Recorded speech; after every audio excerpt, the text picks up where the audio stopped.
Okay, so restart. Yeah.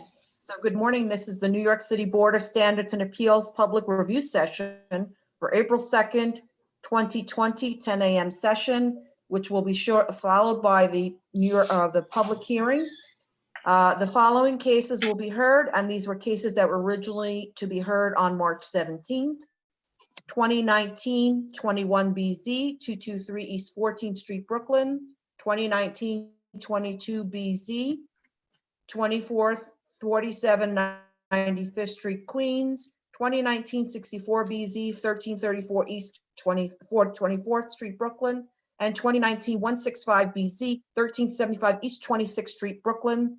So we'll be discussing the cases. No one is to call in at this moment. When it is the public hearing, we will alert you to call in. Okay, so the first item is 2019 21BZ 223 East 14th Street, Brooklyn. Okay, plans have been revised as requested. I'd actually like our Deputy Counsel Chase Fine to go through the drawings to check them for internal consistency, as there was a problem with that the last time, and the cover letter doesn't mention that the internal consistency was reviewed. I'm still having an issue with the total floor area requested. This is an R4 where the allowable is 0.75 and the site is most likely not in a predominantly built up area. The floor area chart separates floor area for the first and second floors from the attic floor area. So I actually didn't realize that the ask is actually 1.27 FAR with a 0.98 at the lower floors and 0.29 at the attic.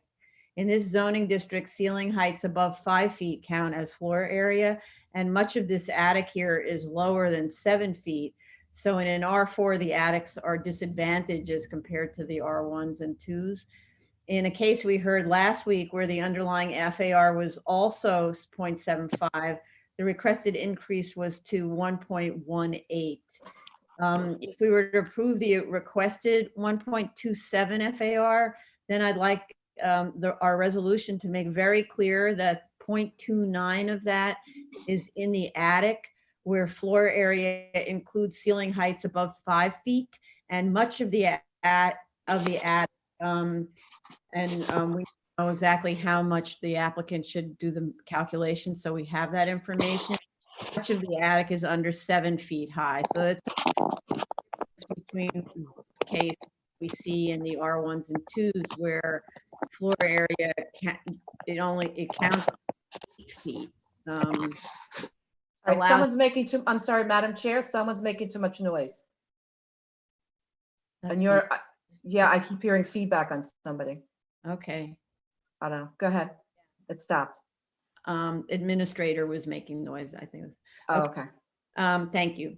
Okay, sorry. So that I would like to have the applicant clarify how much of the attic is under 7 feet, and for our resolution to be very clear that in this case 0.29 FAR is in the attic, but that's because even where it's 5 foot 5 inches, it counts as yeah, where in an R1 and 2 it would be over 8 feet that counts as floor area.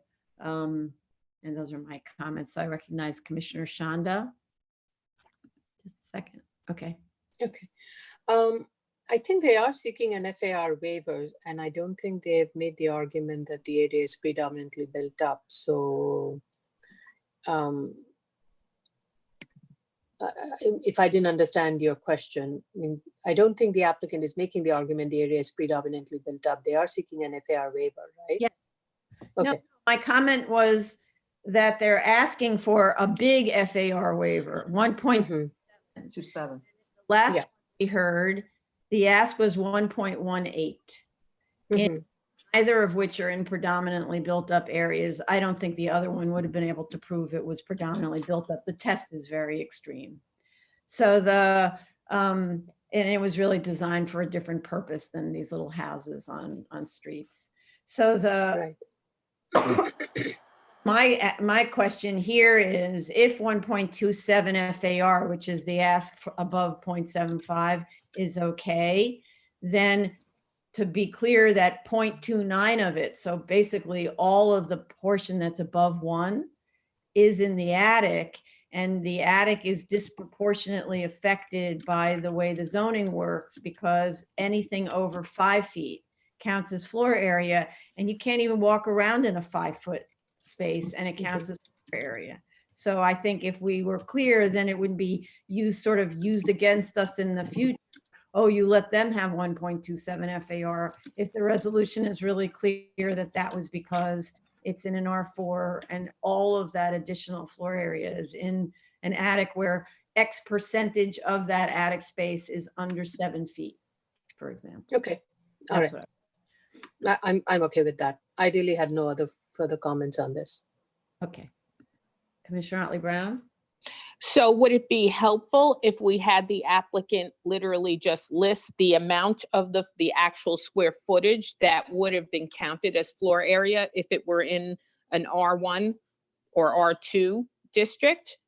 And so then that could be part of the resolution. So then it could be absolutely clear that this is, this ask is 1.26 and 729 square feet is between 5 feet and 8 feet. However, if this were in an R2, only like 300 square feet would qualify as floor area. That sounds good. That might be helpful, so that this way in the future, when other boards are looking, they'll be very clear about why we allowed it. Right. And in part because this is a very, it's a kind of a tight site, and they're not building toward the front. We asked them to build at the back. I believe this is the one, right? I think. Yeah, it looks like it. Yeah. I could be mixing this up with another one, but I think that's part of it, that it was a tight site with a small existing building. Yeah, it had like a 1-story. Yeah. Right. Okay. Okay. And Commissioner Sheta? Nothing further from my side on this case. Okay. And Commissioner Shibeta? Nothing further from me. Okay. Okay. Next item, 2019-22 BZ, 2447 95th Street, Queens.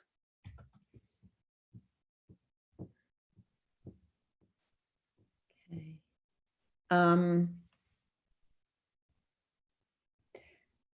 So I'm okay now based on the submission with this. The rationale for the small amount of additional floor area, which was the other ask, we said, you have a narrow site, why do you need a floor area increase? And so they came back with a rationale for a small floor area increase.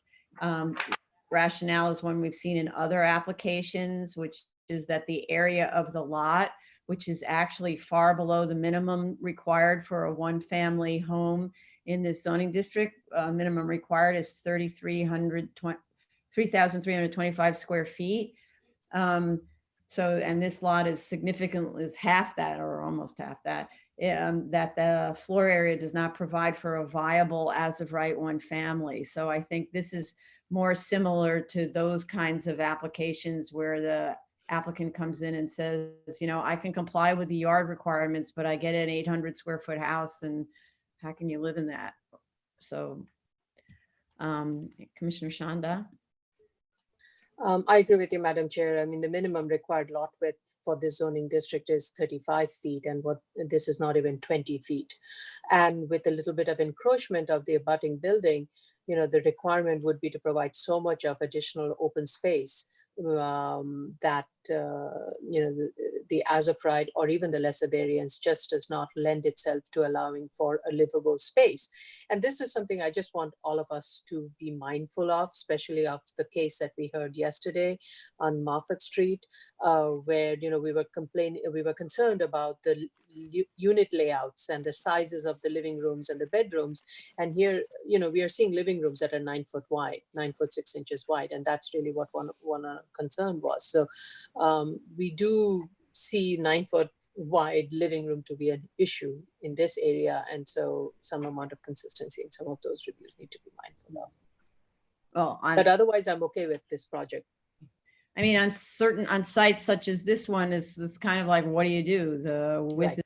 right? The width is the width. It's different on a site where it's the developer chooses to build very narrow rooms. Yeah. Commissioner Otley Brown.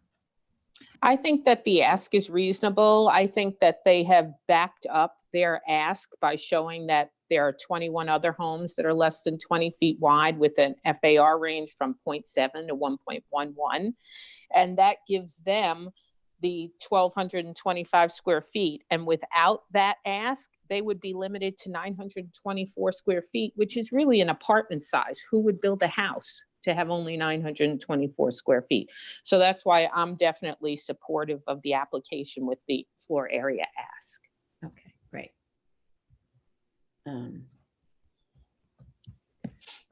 Okay. Commissioner Sheta. I don't have any issue with the proposal. The only thing that it's not an issue for me, but it's a concern, a bit of concern, is the permeable pavers and the dry well. If we're not going to grant today either way, so if they can add just some comments or notes to the drawings to make sure that whoever is going to design this dry well and install the pavers will take care of diverting the surface runoff away from the building and the adjacent properties, that would be very helpful. I have like 3 notes that if I can read them and they add them to the drawings next submission, I believe these notes would help, like right-way construction.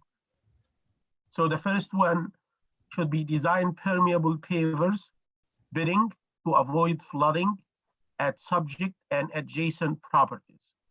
Second one is prevent ponding of service runoff by providing proper finish grades that divert surface runoff away from subject building.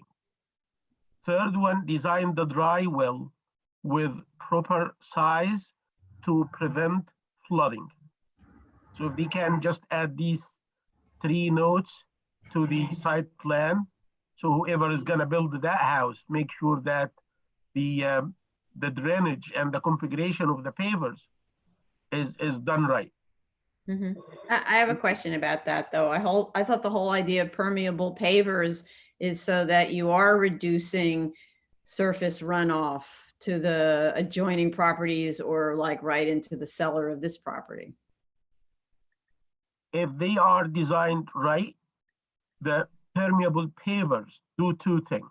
They account for 2 things. When we design pavers, we account for 2 things. Number one, we account for some storage, like the detention basins. We design bidding for these kind of pavers to make sure that they're gonna be able to store some surface runoff in them for certain amount of time to allow for the water to percolate down to the aquifer.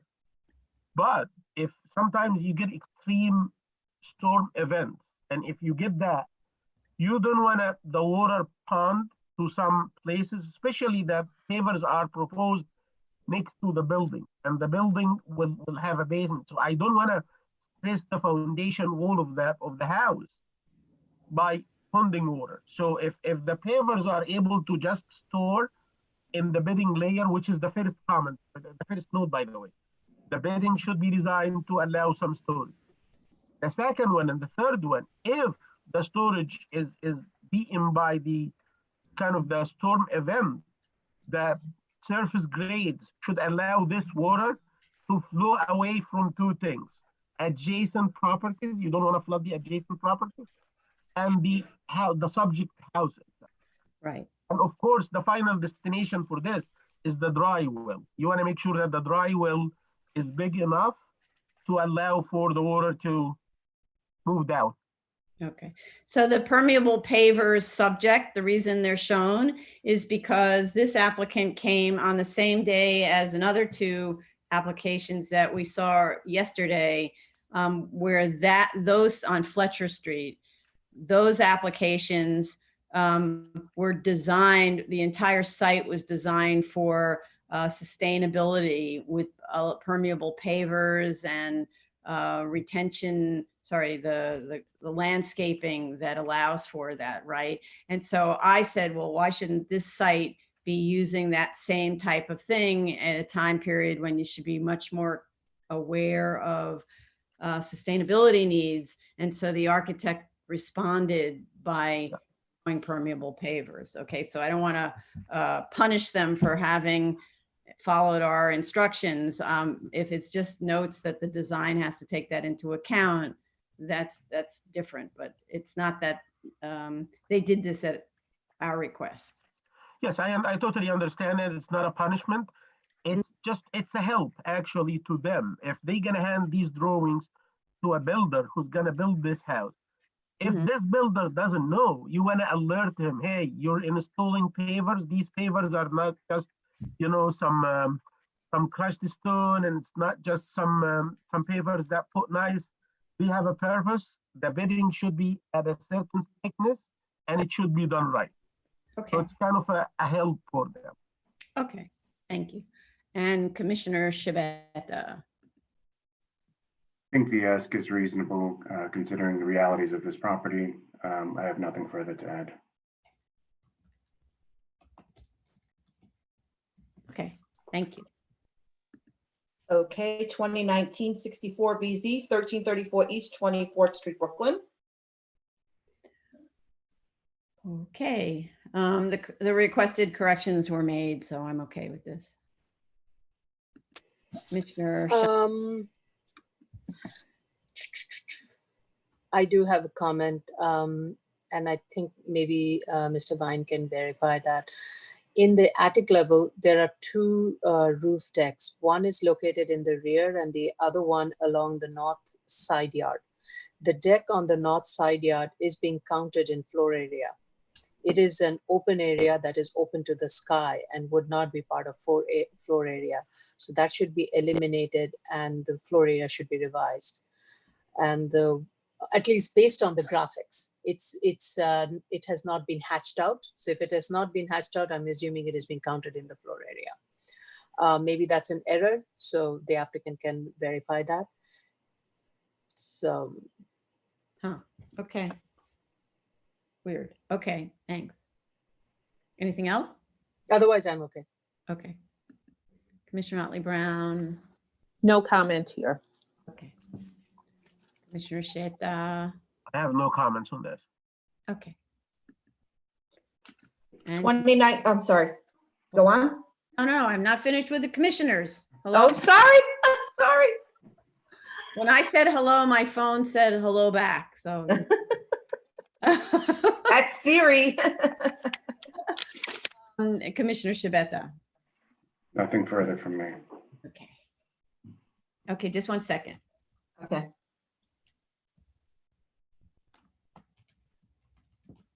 Okay, go ahead. So the last item is 2019-165 BZ, 1375 East 26th Street, Brooklyn. Okay, the front extension was removed, but the proposal leaves a 20-foot encroachment at both the first and second floors. And it looks like there is room to pull the second floor back to 25-foot minimum. And even that reduction in rear yard isn't typical for the adjoining properties, which have much deeper rear yards. And certainly the attic at the rear is needlessly tall since there isn't head height there. So it's just a kind of a decorative, it's like a crawl space. It's only got like 5-foot ceilings. So I do think that the rear should be, incursion on the second floor should be reduced. Commissioner Shanda. I had a similar concern, and my note says, can the angle of the roof slope in the rear be similar to that of the one along the front? And this will further reduce the visible height in the rear. Yeah, that's also another way of reducing the impact at the second floor, where a little bit of creative design, where instead of just a flat, a straight up wall, you lean it back. There's other ways of designing it. A lot of times we see sort of very run-of-the-mill standard approach. There's a lot of ways of accomplishing something like this. Okay, anything else? No. Okay. Commissioner Okay, Otley Brown? No comments. Okay. Commissioner Shabeta? I'm No sorry. comments. Okay, Commissioner Sheta. Same here, Okay, no comments. thanks. Okay, okay. We're done? Okay, so now that concludes the public review session for April 2nd, 2020, 10 a.m. session. We will now commence with the public hearing for April 2nd, 2020, and these are cases that were originally scheduled to be continued to be heard on March 17th. Item number 1 is 2019-21 BZ 223 East 14th Street, Brooklyn. So the applicant for that case should be the only one calling in.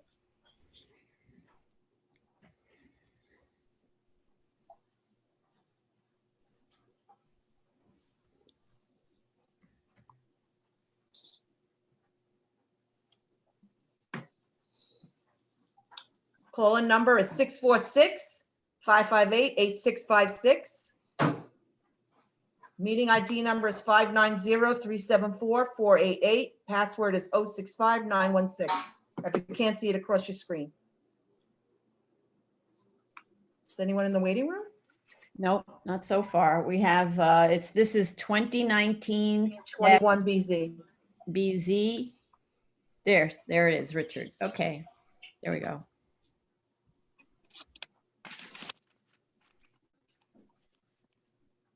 Richard, are you in? Yeah, he's in. State your name, please. And Frank Noriega. Okay, Ah. He's still connected. okay. We could swear them in together. Yeah, Yeah, are but they both ready? they have to turn off their YouTube videos.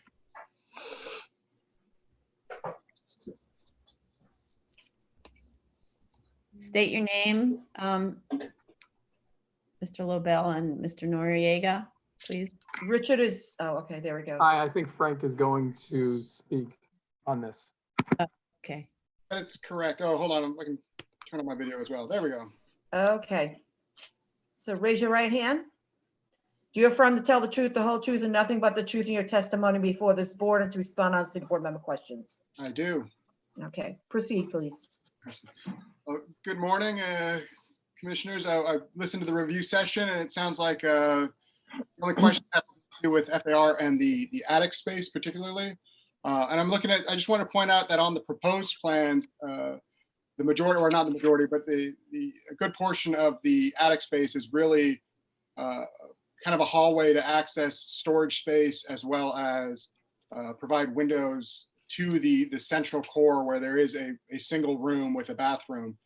And that's really what it is. But certainly we can look at what was proposed to differentiate between what is over 5 feet versus what is over 7 feet, because I believe there is a good portion that is really between that area between 5 feet and 7 feet that would differentiate this from other buildings that can utilize this attic bonus. Right. But the comment from Commissioner Otley Brown was maybe a clearer way of looking at it is what the structural headroom rule is for R1 and R2 districts, and to indicate what area in the attic has that structural headroom of more, I think it's more than 8 feet is the language that's used, but you need to check the language in the zoning resolution definition of floor area. And sorry, let me finish. So the idea is what we're trying to do is compare, because you have kind of a limited site, or the building seems to be kind of limited. So there's most of your attic isn't really usable. It's not like what we often see in attics where it's filled with bedrooms and it's a completely usable floor. And so I want to be able to distinguish why the 0.27 FAR is there. Almost all of it, in fact, more than all of it, is in the attic. So that means that the floor area increase is really for the first and second floors, and not so much, only some small amount of it is in the attic if you were to use the R1, R2 structural headroom rules. And certainly we can look at that and compare the two. I believe if it is 8 foot, and then I'll have to check the regulation, but I believe the maximum height for this roof is 8 feet. So nothing should be above 8 feet, but I will compare and compare the rules for R1 and R2 as suggested and see, and we'll ask the architect to do an additional shading to differentiate between the two. Okay, shading and doing the math, like what percentage, what's percentage of the floor area and how many square feet of that attic has that structural headroom that's lower than that number? Perfect, we can do that. Okay, good. Any other comments from any commissioners? No? Okay. So I think because that's just a sort of not a non-substantive correction, it's just a clarification that I'd like to have appear in the resolution to distinguish this case from others, that we could close this case and put it on for decision date. And in the meantime, please get that revised drawing, but we'll give you a submission date. But the sooner you do it, the earlier we can put it on for decision. Okay. Sounds great. Okay, so I'd like to make, everybody is I on would, mute. I'd like, excuse me, there appears to be someone in the waiting room, if we would like to do speakers. yes, thank you, Kurt. There is a person in the waiting room, last 3 digits 923. It's a 917 and last 3 digits 923. If you're not here, if you're not in the waiting room to speak on this application, which 223 18th Street, please up.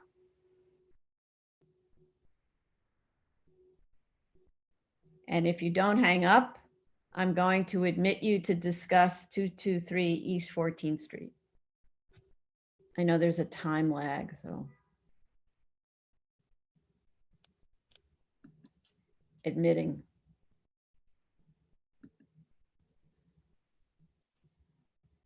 You've been, not phone number 923, you've been admitted. Are you speaking on 223 East 14th Street? Yes, this was the applicant, that's all. Ah, okay. This was Peter G. When you asked to dial up, I did dial up, and that's what it was. So I just were listening to this to the remarks, and I noted the questions. Yeah. Okay. So you don't have anything you want to add then? No, I will adjust my plans according to what you just said. Yes. Okay, great. Thank you very much for dialing in. Okay. Okay, thank you so much. Yes. Okay, so then I'd like to make a motion to close. Chair Perlmutter, Aye. Vice Chair Chanda, Aye.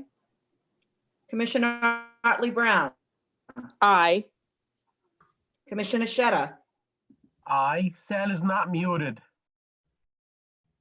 Commissioner Shabeta. All right. Aye. Okay, thank you. Oh, sorry. Yes, Commissioner Shabeta. Okay, so that one's closed for decision. Sorry, Commissioner Sheta, did you have something you wanted to say? Yes, Sal was showing as muted. That's why I tried to. Did you hear him when he said aye? He said- Yes, I did. Thank you, Commissioner. Thank you. Yeah, for some reason it's on my screen. It's showing Sal as muted. That's why He's I still tried. muted. Yeah. Okay. He's muted. We've got it. Don't worry. There's a lot of I managers. just wanted to make sure. Okay, thanks. Thank you. Thank you, Okay. Mr. Lobel. Oh, maybe yours. There's a Lobel case is next too. Item number 2, 2019-22 BZ, 2447 95th Street, Queens. Who's Okay. doing that one? Mute Mr. Lobel. Yeah, I apologize. I was here to cover in case Frank had a discussion with Department of Buildings at this time. Since he's available, I'm just going to bow out. Oh, okay. So, Okay, Frank, raise your right hand. Do you affirm to tell the truth, the whole truth, and nothing but the truth in your testimony before this board and to respond honestly to board member questions? I do. Please proceed, Madam Chair. okay, yeah. Please proceed. So, My name is Frank Noriega from Sheldon Lobel on behalf of the applicant. So we listened to the comments and it sounds like most of the items have been addressed, and I'm hoping, I know at the last hearing, it was requested that the architect show up, and I'm hoping they're calling in. M. Savani. That should be him. Okay, I'm admitting M. Okay, there's here. I have to swear him in. Yeah. Mr. Savani, please state your name. Spanish Savani, architect. Okay, I'm going to swear you in, sir. Do you affirm to tell the truth, the whole truth, and nothing but the truth in your testimony before this board and to respond honestly to board member questions? Yes, I do. Okay, please proceed. So I will just jump in that now that Manish has been sworn in, but it sounded like the major comment was to add some notes to the plans regarding the permeable pavers and the dry well, which are shown on the site plan. And I believe that actually the drawings went one step further than what was asked, where we added permeable pavers not only in the side yard and the rear yard, but most of the paving in the front yard as well. And I believe Mr. Savani was able to address that. And maybe if you'd like to chime in on that, Manish. Yeah, I'll add the notes that were suggested in the earlier comment session. So I'll change the plans and resubmit to you, Frank, and you can take it further from there. Okay, great. All right. Okay then, so again, since it's just adding notes and nothing substantive on this, or do we have any other comments from commissioners? No? Okay, so since it's, and thank you Mr. for calling in. Since there are no substantive issues and the only thing we really want to do is add those notes about the paving system and basically runoff. We can close this. Any speakers? Oh, sorry, thank you. Are there any speakers who want to speak on this item? This is 24-4790 5th Street, Queens. And Tony, just give them the phone number. It's on the crawl, but now you're gonna make me, oh, sorry. Because I keep, sorry about that. So I'm monitoring if anybody says there's a problem with the system. Sorry. Yeah. So it's 646-558-8656. Meeting ID number is 590-374-488. Password is 065916. And this is for 2019-22BZ 2447 795th Street, Queens. Right. Okay. All right. So give a couple of seconds. Otherwise, I'd like to close the hearing and then we will put it on for a decision date. And in the meantime, please get the drawings in as soon as possible. The sooner we have them, the sooner that we can set the decision date. Okay. So then for a motion to close. Chair Promoter, Aye. Vice Chair Chanda, Aye. Commissioner Otley Brown, Aye. Commissioner Sheta, Aye. Commissioner Shabeta. Can you I say, couldn't hear you. Just repeat that, please. Aye. Thank you. thank you. This application's been closed for decision. And we'll give you the decision date and let you know. Okay. Thank you very much for attending. Thank you. Okay. Item number 3, 2019-64 BZ, 1334 East 24th Street, Brooklyn. This is a Lyra Altman case.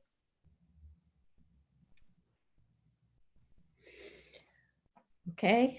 So the dial-in is 1-646-558-8656. The toll-free is 877-853-5257, because I know she's in Westchester, so.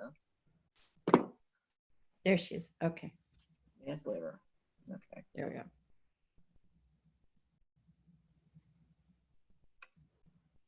State your name, please.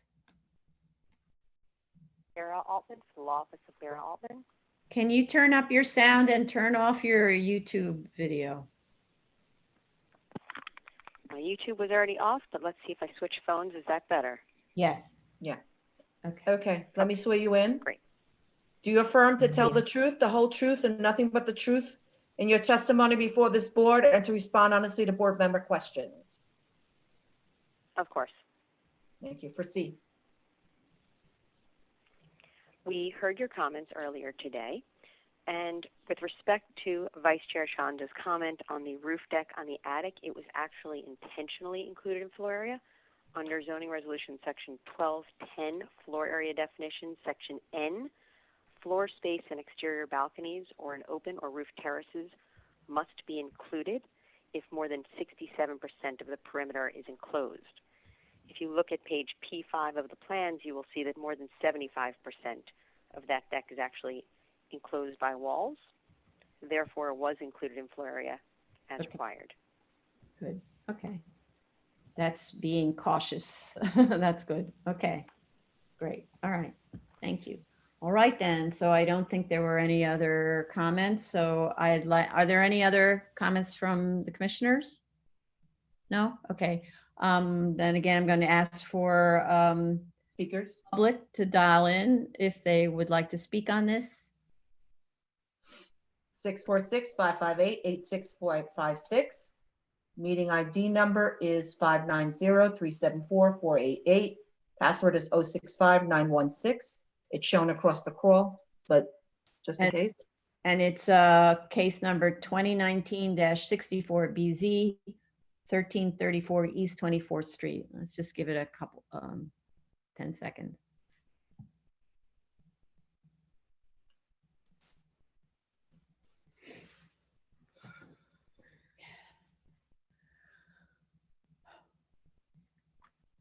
Okay, so then I'd like to make a motion to close. Okay. Chair Perlmutter, Aye. Vice Chair Chanda, Aye. Commissioner Otley Brown, Aye. Commissioner Sheta, Aye. Commissioner Shabeta. Aye. Okay, this application's been closed for decision. And we'll tell you, let you know what the decision date is. Okay, oops. Okay, next item is item Thank number you very 4. I'm sorry. Mhm. Take care. Bye. Okay. Item number 4, 2019-165BZ, 1375 East 26th Street, Brooklyn. This applicant is Jay Goldstein.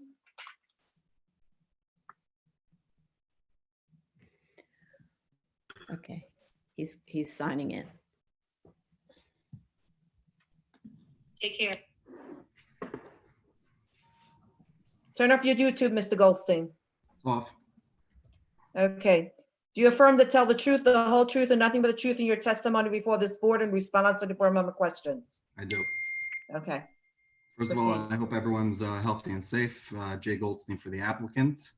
I attended 20 minutes ago's review session and heard the comments of the board.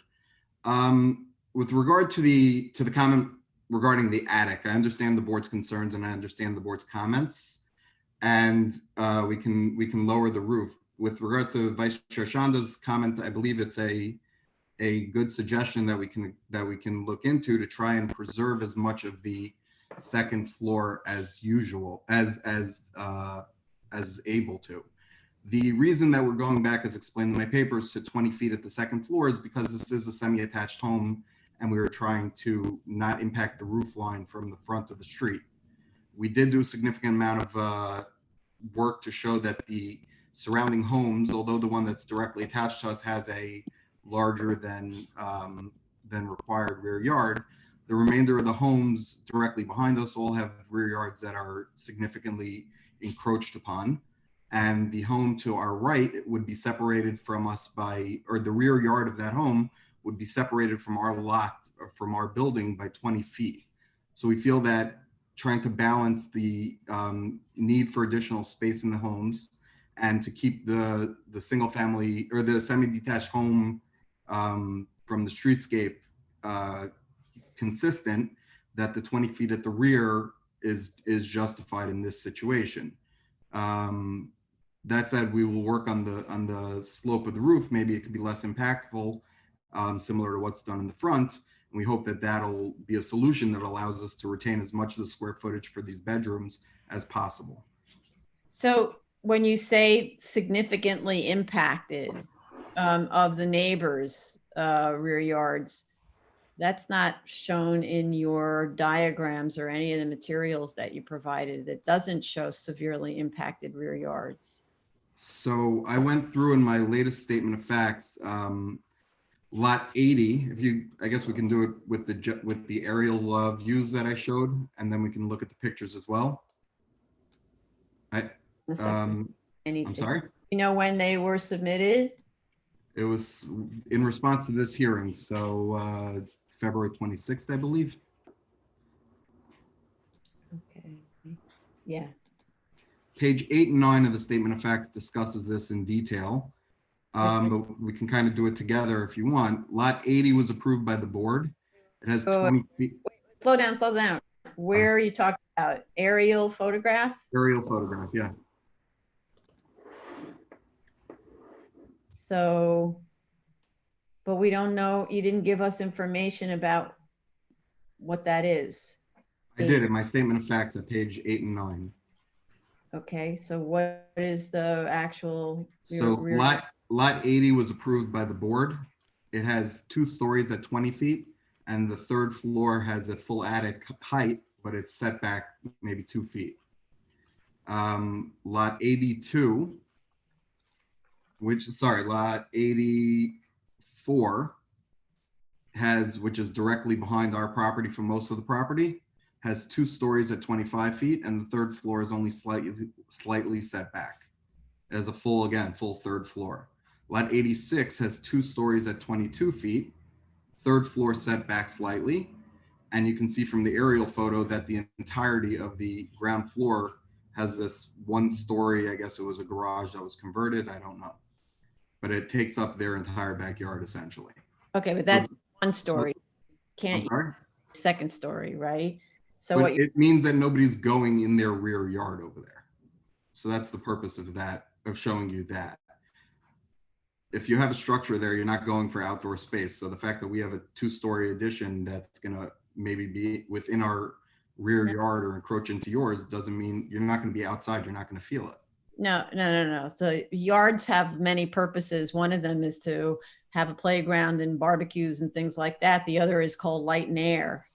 And the more you reduce the amount of yard, the less light and air you have. So at the 2nd floor, if you reduce the rear yard, the combined rear yards, you have less and less light and air. That's what my conversations are always about. In addition Their structure, that structure is 22 feet at the 1st and 2nd floor, and they are 45 feet or 47 feet away from our structure.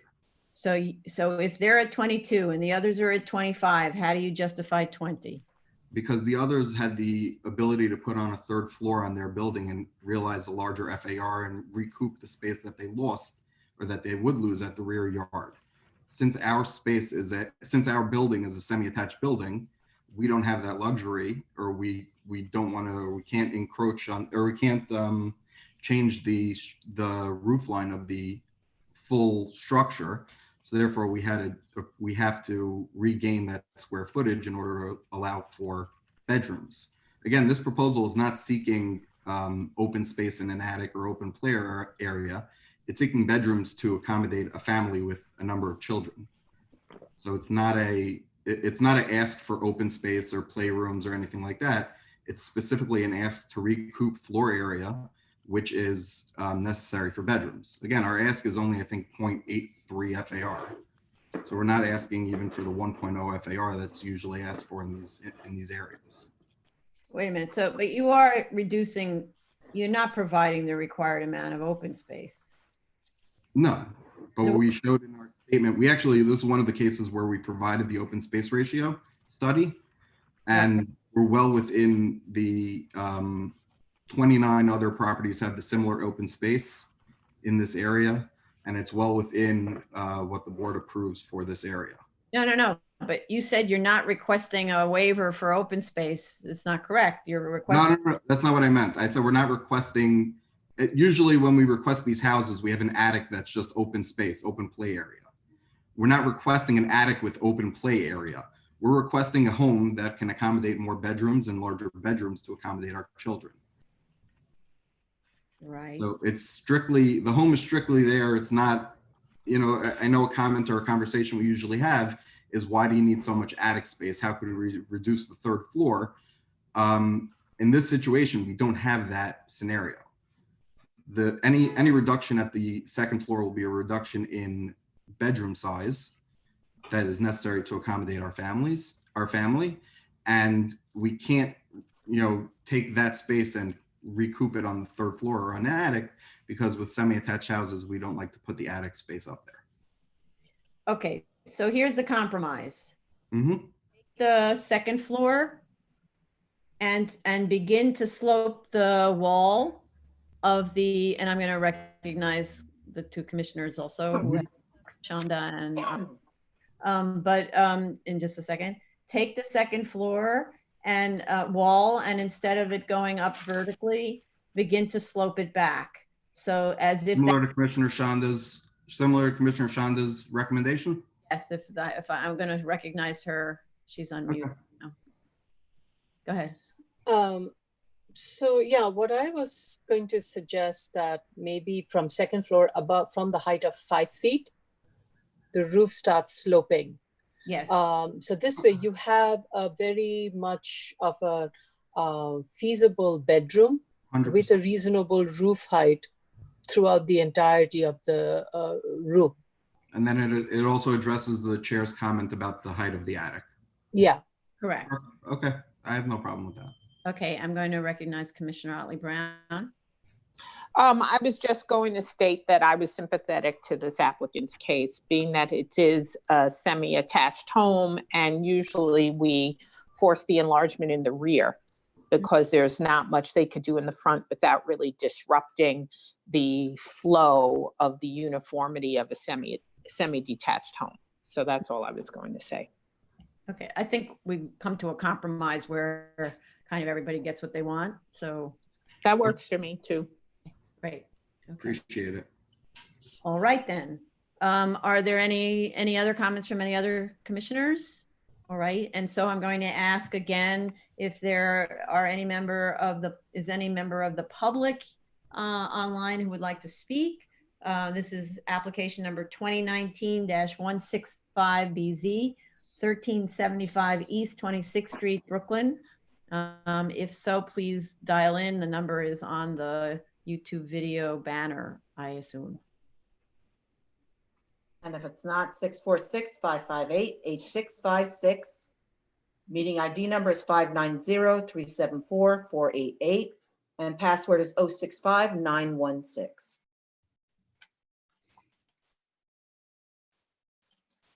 Okay. Okay then. So with this one, since we are going to be looking at another revision, we'll set a continuation hearing date, and we'll let you know what it is. Okay. I'm on J. Okay. Okay. So thank you. Okay. Oh, sorry. Thank you very much, everybody. Thank Stay you. safe. Okay. You too. Okay, so this concludes the public hearing for April 2nd, 2020, 10 a.m. session for the cases that were originally scheduled to be heard on March 17th, 2020. Thank you all for your participation, and for all of you who dialed in. I appreciate it very much. Okay. Okay. Thank you. Your hand.